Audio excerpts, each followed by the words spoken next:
Hello and welcome everyone. This is the lecture 4 on light. और यहाँ पर हम लोग समझेंगे कि स्फेरिकल मिरर्स क्या होता है एंड उसके बाद कॉनकेव मिरर्स, कॉन्वेक्स मिरर, जो स्फेरिकल मिरर्स के दो टाइप्स हैं उसको समझेंगे। एंड कुछ रूल्स बनाए गए हैं image formed by concave mirrors के लिए।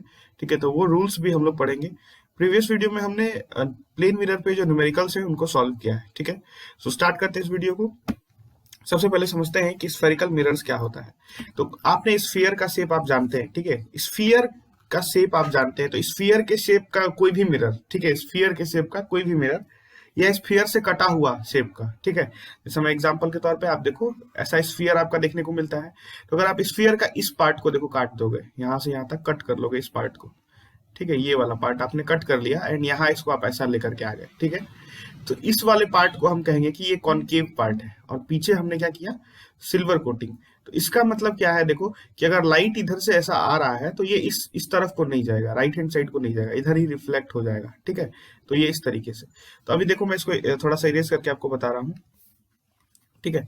तो ये जो आपको पार्ट दिख रहा है ये कॉनकेव मिरर का पार्ट है, ठीक है। अब कॉनकेव क्यों है, देखो वैसा सरफेस जिसका रिफ्लेक्टिंग सरफेस इनर हो, ठीक है, अंदर की तरफ इसमें रिफ्लेक्शन होगा।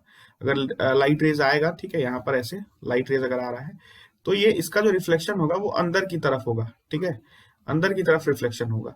तो ये देखो इनर सरफेस से रिफ्लेक्शन हो रहा है जिसमें, तो हम कहेंगे कि ये कॉनकेव मिरर है। क्या है? कॉनकेव मिरर, ठीक है। And concave mirror is a type of spherical mirror. तो स्फेरिकल मिरर क्या है, किसी स्फीयर का पार्ट है, ठीक है, किसी स्फीयर का पार्ट है जहां पर रिफ्लेक्शन हो रहा है। तो अब देखो ध्यान से, एक तो हमारा हो गया कॉनकेव मिरर इस केस में। दूसरा, अगर मान लो आपने ऐसा वाला पार्ट कट कर लिया, स्फीयर से ऐसा वाला पार्ट कट कर लिया, ठीक है। मैंने यहाँ डेफिनेशंस नहीं लिखे हैं ताकि आप पहले से जानते हैं इन सारी चीजों को, ज्यादा बताने की इसमें जरूरत नहीं है। आप देखो ध्यान से, ये जो है ऐसा कॉन्वेक्स वाला पार्ट है आपका, ठीक है, ये ऐसा जो आपका निकला सरफेस। तो आप इस तरीके से ऐसे करेंगे इसको एंड इधर आपने कर दिया सिल्वर कोटिंग, ठीक है। तो अब जो यहाँ पर लाइट रेज आएगा तो यहाँ पर जो भी रिफ्लेक्शन होगा तो वो रिफ्लेक्शन आउटर सरफेस पे हो रहा है, बाहरी सरफेस पे हो रहा है। तो इस तरह के सरफेस को हम बोलते हैं कि ये कॉन्वेक्स मिरर है, कॉन्वेक्स सरफेस है, ठीक है। कॉन्वेक्स ये आपको मिरर हो गया और ये कॉनकेव मिरर आपको हो गया, ठीक है। तो ये चीज आप समझ गए कि स्फेरिकल मिरर्स क्या होते हैं। तो वैसे मिरर्स जो किसी स्फीयर के पार्ट हो, ठीक है, और जिसमें इनर रिफ्लेक्टिंग सरफेस हो उनको हम कॉनकेव मिरर कहेंगे, जिसमें आउटर रिफ्लेक्टिंग सरफेस हो उनको हम कॉन्वेक्स मिरर कहेंगे। आई होप आप समझ गए होंगे, ठीक है। तो अब हम लोग एक एक करके डील कर लेते हैं इन सारी चीजों के बारे में, कॉनकेव मिरर के बारे में। तो कॉनकेव मिरर देखो, ये मैं फिर से यहाँ पे बना देता हूँ एंड कुछ बातें हैं उनको हम लोग डिस्कस कर लेते हैं, देखो ध्यान से। तो ये देखो, ये हमारा है कॉनकेव मिरर एंड इसका जो मिडिल पार्ट है, इस मिरर का जो मिडिल पार्ट है उसको हम बोलते हैं पोल। क्या बोलते हैं? पोल, पोल ऑफ द मिरर, ठीक है। तो कॉनकेव मिरर का जो मिडिल पार्ट है उसको हम कहेंगे पोल ऑफ द मिरर, ठीक है। और देखो पोल पे एक स्ट्रेट लाइन पास करेगा, एकदम स्ट्रेट लाइन पास करेगा, उसको हम कहेंगे प्रिंसिपल एक्सिस, ठीक है। तो ये इस तरीके से यहां से एक इमेजनरी लाइन है आपका, ठीक है, ये इस तरीके से ये पास कर गया आपका। तो आप कहेंगे कि ये लाइन क्या है? प्रिंसिपल एक्सिस, ठीक है, प्रिंसिपल एक्सिस। तो ये चीज आप समझ गए, पोल से एक इमेजिनरी लाइन पास करा तो उसको आपने प्रिंसिपल एक्सिस कह दिया, ठीक है। अब ध्यान से सुनो, बहुत सारी चीजें इसमें समझनी होती हैं। अब ये देखो कॉनकेव मिरर किसी इस तरह के स्फीयर का पार्ट होगा, है ना, इस तरह के स्फीयर का पार्ट होगा, है ना, जिसको हमने कट किया हुआ है। तो ऐसा स्फीयर होगा मान लो। तो अब देखो ध्यान से, इस पूरे स्फीयर का, इस बड़े से स्फीयर का कुछ सेंटर होगा बीच में, ठीक है। तो उस सेंटर को हम सी से डिनोट करते हैं और उसको हम कहते हैं सेंटर ऑफ कर्वेचर, ठीक है। क्या बोलते हैं? सेंटर ऑफ कर्वेचर, ठीक है। तो ये सेंटर ऑफ कर्वेचर, और सेंटर से पोल का दूरी को हम लोग बोलते हैं रेडियस ऑफ कर्वेचर, ठीक है। इसको डिनोट करते हैं कैपिटल आर से एंड इसको हम लोग कहते हैं that is radius of curvature, ठीक है। तो ये चीज आप समझ गए। तो ये हो गया रेडियस ऑफ कर्वेचर। तो उसी तरह same in the case of convex mirror भी होता है, आपको वो चीजें भी पता है, ठीक है। सेंटर से पोल का दूरी को हम बोलेंगे रेडियस ऑफ कर्वेचर। सेम चीजें कॉन्वेक्स के लिए भी अप्लीकेबल है, ठीक है। ये प्रिंसिपल एक्सिस हो गया, मिडिल पार्ट क्या हो गया? पोल हो गया, ठीक है, और ये सेंटर ऑफ कर्वेचर। तो ये चीज आप समझ गए। अब देखो ध्यान से, रेडियस ऑफ कर्वेचर का जो हाफ पार्ट होता है, ठीक है, मतलब यहाँ पोल से सेंटर ऑफ कर्वेचर के का जो हाफ पार्ट है, ठीक है, यानी ये जो फोकस इसको बोलते हैं, इसको बोलते हैं फोकस, ठीक है। तो ये एक फॉर्मूला है देखो, F is equal to r/2। तो ये क्या है, देखो जो फोकस है आपका, ठीक है, फोकस और पोल के बीच का दूरी को हम कहते हैं फोकल लेंथ। पहले मैं लिख देता हूँ उसको, ठीक है, फोकल लेंथ, और इसको ऐसा आपने एफ से डिनोट कर दिया, तो यहाँ पर ये एफ लिख दो, ठीक है। तो focal length is radius upon 2, radius of curvature upon 2। तो ठीक है, तो ये जो डिस्टेंस है ये रेडियस ऑफ कर्वेचर का हाफ होता है, ठीक है। तो ये चीज आप समझ गए, और इसमें फिलहाल कुछ खास नहीं है। सेंटर ऑफ कर्वेचर के पहले अगर कोई पॉइंट आप लेंगे तो उसको हम कहते हैं बियॉन्ड सेंटर ऑफ कर्वेचर, ठीक है। तो ये मान लो आपने यहाँ पे एक सेकेंड, सॉरी, ये आपने यहाँ पर एक पॉइंट ले लिया, ठीक है, ये पॉइंट सेंटर ऑफ कर्वेचर के जस्ट पहले, तो आप इसको कहेंगे ये पॉइंट है बियॉन्ड सी, ठीक है। बियॉन्ड सी मतलब beyond centre of curvature, centre of curvature से जस्ट पहले, ठीक है।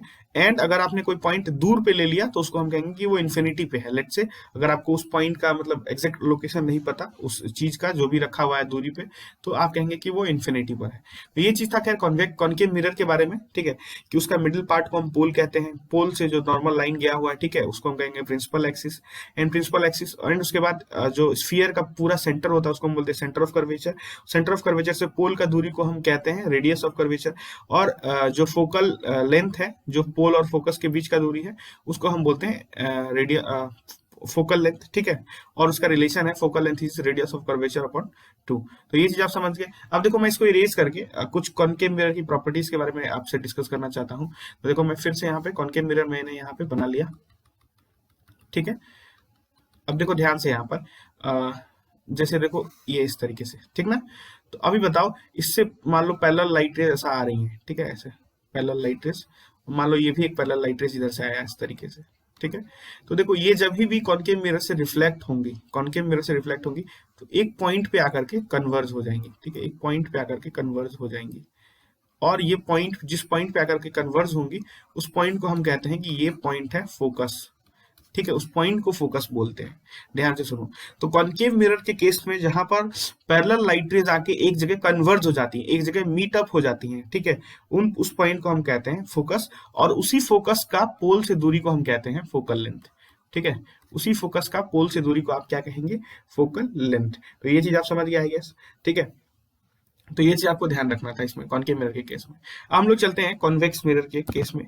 तो कॉन्वेक्स मिरर आप देखो यहाँ से ध्यान से, ये आपने यहाँ पर कॉन्वेक्स मिरर एक बना लिया, ठीक है, ये इस तरीके से, ठीक।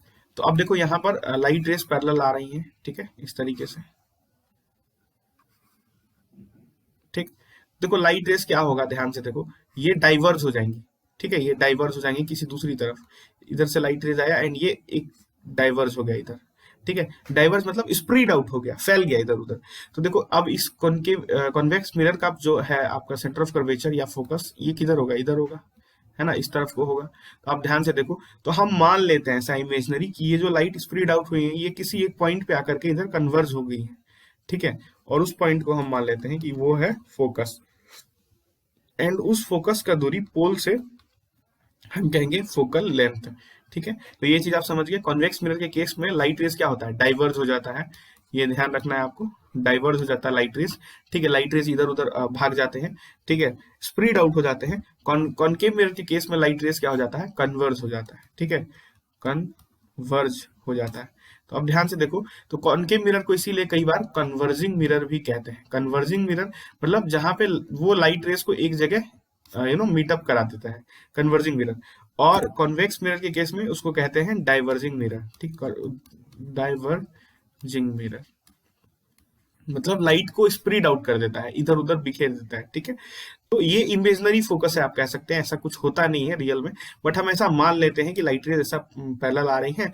देखो किसी एक पॉइंट पे आके इधर मिल रही होती है, अगर ये मिरर नहीं हो, मिरर इस तरह से कॉन्वेक्स मिरर अपने इमेजनरी मान लें कि यहाँ पर लाइट रेज आके मिल रहा होगा, ठीक है, और ये इस तरह से डाइवर्स हो जाता है कॉन्वेक्स मिरर के केस में। तो ये सब भी सिर्फ नॉर्मल है, ये बीच वाला आपका क्या होगा, प्रिंसिपल एक्सिस, एंड अगेन फिर सेंटर ऑफ कर्वेचर, एंड उसके बाद बहुत सारी चीजें जो मैंने अभी कॉन्केव मिरर के केस में डिस्कस करा। तो ये चीज आप समझ गए, इसमें ज्यादा कुछ बताने लायक है नहीं, इसलिए मैं आपको नहीं बता रहा, ये चीज आप 7th से पढ़ते आ रहे हैं, ठीक है। तो कॉन्केव मिरर आप समझ गए, कॉन्वेक्स मिरर आप समझ गए।